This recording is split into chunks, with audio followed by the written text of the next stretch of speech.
Un communiqué officiel, mais des questions qui dérangent. Le parquet général a parlé. Toumba Diakité aurait fait un malaise dans la nuit. Il aurait été évacué d'urgence vers un hôpital et il bénéficierait de soins intensifs.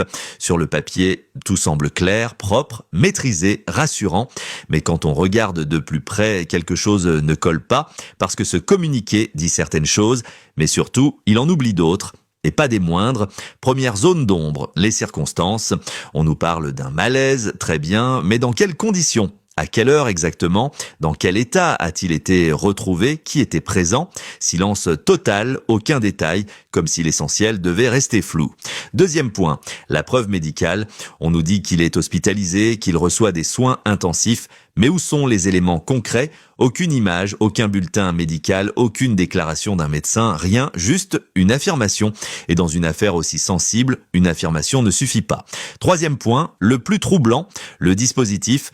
Parce que pendant que le communiqué parle d'une évacuation médicale, des témoins parlent d'autre chose, des blindés, des pick-up armés, une opération à 4 heures du matin. Alors la question est simple, pourquoi autant de moyens militaires pour un simple malaise? Pourquoi une intervention aussi lourde? Pourquoi une telle mise en scène? Et là, le communiqué ne dit rien, absolument rien, comme si cette partie de l'histoire n'existait pas. Quatrième élément, le silence initial pendant des heures, aucune communication officielle, rien, puis soudain, ce texte. Comme une réponse, comme une réaction, pas à un événement, mais à une pression, à une rumeur, à une version qui circulait déjà. Et ça change tout, parce que dans ce cas, le communiqué n'est plus seulement une information, c'est une stratégie, une manière de reprendre le contrôle du récit. Mais le problème, c'est que le récit ne tient pas complètement, parce qu'il est incomplet. Et un récit incomplet crée toujours du doute, et ce doute, il grandit.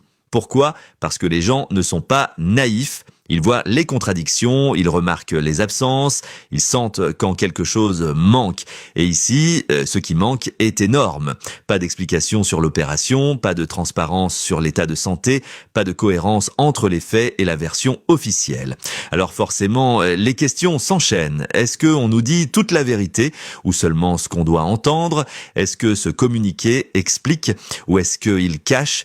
Parce qu'au fond, le problème n'est pas ce qui est dit, le vrai problème, c'est ce qui ne l'est pas.